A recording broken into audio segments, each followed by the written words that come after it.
அடடே, இடியாப்பாச்சு மட்டும் இருந்தால் போதுங்க, இவ்வளவு சுலபமாக நாம் இதை செய்ய முடியுமா?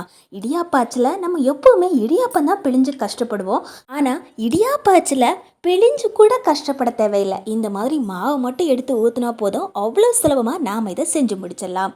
இப்போ நம்ம இதுக்காக ஒரு பவுல் எடுத்துக்கலாம். அதே மாதிரி ஒரு கப் அளவுக்கு இட்லி மாவு எடுத்துக்கலாங்க. இந்த இட்லி மாவு ரொம்ப புளிச்சிருக்கக்கூடாது. ஒரு நாள் முன்னாடி அரைச்ச மாவாக எடுத்துக்கலாம், அல்லது ஃப்ரெஷ்ஷாக அரைச்ச மாவும் எடுத்துக்கலாம். இப்போது அதே கப்பில் அரை கப் அளவுக்கு மைதா மாவு எடுத்துக்கலாங்க. சப்போஸ் உங்ககிட்ட இட்லி மாவு இல்லை அப்படின்னா ஒரு கப் அளவு இட்லி அரிசி கூட 1/4 கப் அளவு உளுந்து சேர்த்து தண்ணி ஊற்றி ஒரு 2 மணி நேரத்துலேருந்து 4 மணி நேரமாவது நல்லா ஊற வச்சுட்டு மிக்சியில் போட்டு நல்லா அரைச்சி எடுத்துக்கோங்க. அதுக்கப்புறமா அந்த மாவை சேர்த்தும் இப்படி செஞ்சுக்கலாங்க. இப்போது இதே மாதிரி 2 மாவையும் நல்லா கிளறி விட்டுக்கலாங்க. ஒரு ஸ்பூன் வச்சு இந்த மாதிரி 2 மாவுகளையும் ஒன்றா கிளறி விட்டுக்கலாம். இப்போது இந்த மாவுக்கு தேவையான அளவு உப்பு சேர்த்துக்கலாம். ஒரு 1/4 ஸ்பூன் அளவுக்கு பேக்கிங் சோடா சேர்த்துக்கிறேங்க. நம்ம ஆப்பத்துக்கு போடக்கூடிய பேக்கிங் சோடா 1/4 ஸ்பூனுக்கு சேர்த்தாச்சு. இதில் சாதாரண உப்பு சேர்த்துக்கணும், அதுவும் அரை ஸ்பூன் அளவுக்கு சேர்த்துக்கணும். உப்பு அளவுக்கு அதிகமாக சேர்க்கக்கூடாது, கொஞ்சமாக சேர்த்தாச்சு. இப்போ நாம் இதில் கொஞ்சம் கலர் சேர்த்துக்கலாம். கலர்ஃபுல்லாக இருந்தால் உங்களுக்கு பிடிக்கும் அப்படின்னா கலர் சேர்த்துக்கலாம். இல்லை உங்களுக்கு கலராக இருக்கிறது பிடிக்கல அப்படின்னா நீங்கள் அந்த கலரை ஸ்கிப் பண்ணிக்கலாம். அப்படி கலரை ஸ்கிப் பண்ணோம் அப்படின்னா வெள்ளையாகவே நமக்கு இருக்கும். உங்களுக்கு இந்த ஆரஞ்சு கலர் பிடிக்கல அப்படின்னா இதுக்கு பதிலாக எல்லோ கலரும் சேர்த்துக்கலாம். இப்போ இந்த 2 மாவையும் கொஞ்சம் தண்ணி சேர்த்து நல்லா இந்த மாதிரி மிக்ஸ் பண்ணி எடுத்துக்கலாங்க. இப்போ நமக்கு தேவைப்படுறது இடியாப்பம் பிழியறதுக்கு யூஸ் பண்ணக்கூடிய அச்சு தான். இந்த அச்சில் ஒரே ஒரு ஓட்டை இருக்கிற மாதிரி சில்லு மட்டும் போட்டுக்கலாம். இப்போ நம்ம மிக்ஸ் பண்ணி வச்சுருக்கக்கூடிய இந்த இட்லி மாவை இதில் ஊற்றிக்கலாங்க. எல்லா இட்லி மாவையும் நான் ஒரேடியாகவே இதில் ஊற்றிக்கிட்டேன். இந்த மாதிரி நம்ம மாவு ஊற்றும் போது இது கொஞ்சம் கொஞ்சமாக ஒழுகி வந்துடுமோ அப்படின்னு பயப்பட தேவையில்லை. அந்த மாதிரி ஒழுகிட்டெல்லாம் இருக்காது, லைட்டாக தான் ஒழுகின மாதிரி இருக்கும். அதுவும் அந்த பாத்திரத்தில் அப்படியே தான் இருக்கும். இதை நம்ம அப்படியே வச்சிடலாங்க. இப்போ நம்ம அடுப்பில் ஒரு பாத்திரம் வச்சிடலாம். இதில் அரை கப் அளவு சீனி சேர்த்துக்கிறேன். அதே மாதிரி அரை கப் அளவு தண்ணி சேர்த்துட்டு ஒரு ஏலக்காய் போட்டு இந்த சீனியை நல்லா கொதிக்க வச்சுக்கலாங்க. ஒரு 2லேருந்து 3 நிமிஷத்துலேயே இந்த சீனி நல்லா கொதிச்சு வந்துடுங்க. இப்போது இந்த சீனி நல்லாவே தண்ணியில் கரைய ஆரம்பிக்குது. நம்ம ஸ்பூன் வச்சு இந்த மாதிரி கிளறிக்கிட்டே இருந்தோம் அப்படின்னா சீக்கிரமாக காஞ்சி வந்துடும், தண்ணீரை நல்லா கரைஞ்சிடும்.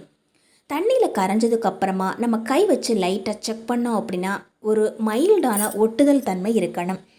கையில் லைட்டாக ஒட்டினா போதும், ரொம்ப நேரம் காய்ச்சி அதை திக்காக மாற்றக்கூடாது.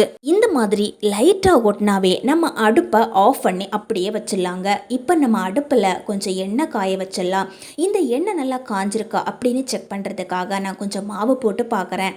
இப்போ எந்த எண்ணெய் நல்லா காஞ்சிடுச்சு அப்படின்னு நமக்கு தெரிஞ்ச உடனேயே இதை நாம் அப்படியே இந்த மாதிரி சுற்றி எடுத்துக்கலாங்க. இது சாப்பிட்றதுக்கு ரொம்ப டேஸ்டியாக இருக்கும். பொதுவாக நம்ம தீபாவளி, பொங்கல் இப்படி ஏதாவது பண்டிகை நாட்கள் வந்துச்சு அப்படின்னா மாவரைச்சி ரொம்ப கஷ்டப்படுவோம். இது நமக்கு வீட்டில் இருக்கக்கூடிய இட்லி மாவுலேயே சட்டுன்னு 2 நிமிஷத்தில் செஞ்சு முடிக்கலாம். அதுவும் பிழிஞ்சு கஷ்டப்படணும் அப்படிங்கிற அவசியமும் இருக்காது. முக்கியமாக குழந்தைங்களாம் ரொம்ப விரும்பி சாப்பிட்ற அளவுக்கு ரொம்ப டேஸ்டியாக கிறிஸ்பியாக இருக்குங்க. இப்போது ஒரு முறை நல்லா வெந்ததுக்கப்புறமா இப்படி நம்ம திருப்பி விட்டுக்கலாங்க.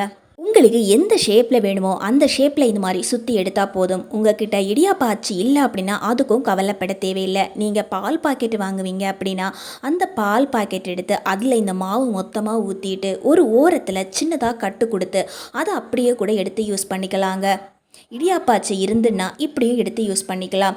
கொஞ்சம் பெருசாக வேணும் அப்படின்னா இந்த மாதிரி நம்ம ஒரேடியாக கூட போட்டு எடுத்துக்கலாங்க. இப்போ இந்த மாதிரி வந்திருக்குது, பார்க்குறதுக்கும் நல்லாயிருக்கும், அதே சமயத்தில் டேஸ்ட்டு ரொம்ப அருமையாக இருக்குங்க. கண்டிப்பாக இதே அளவு சேர்த்து ட்ரை பண்ணி பாருங்கள். ரொம்ப ரொம்ப சூப்பரான ஒரு டேஸ்டியாக இருக்கும்.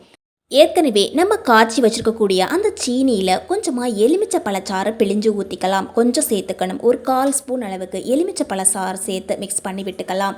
இப்போ நம்ம செஞ்சு வச்சுக்கக்கூடியது எல்லாமே ஓரளவுக்கு ஆறி போயிருக்குது. லைட்டாக சூடோடு இருக்கணும், ரொம்ப ஆறி போகவும் கூடாது, அதே சமயத்தில் ரொம்ப சூடாகவும் இருக்கக்கூடாது. கொஞ்சம் ஆறுனதுக்கப்புறமா நம்ம மிக்ஸ் பண்ணி வச்சுருக்கக்கூடிய இந்த சுகரை அப்படியே இதுக்கு மேலே ஊற்றிக்கலாங்க. இவ்வளவு ஈஸியாக ஒரு ஸ்வீட்டை நம்மளால் செய்ய முடியுமாங்க? கண்டிப்பாக முடியாது. ஆனால் நம்ம வீட்டில் இட்லி மாவு இருந்தால் போதும், ரொம்ப ரொம்ப சிம்பிளாக நம்ம செஞ்சு முடிச்சிடலாம். அதுவும் பண்டிகை காலம் வந்துச்சு அப்படின்னா நம்ம வீட்டிலேயே ஒரு ஸ்வீட் செஞ்சு குடும்பத்தில் இருக்கக்கூடிய எல்லாருக்கும் இந்த மாதிரி கொடுத்தோம் அப்படின்னா அவங்களும் ரொம்ப சந்தோஷப்படுவாங்க.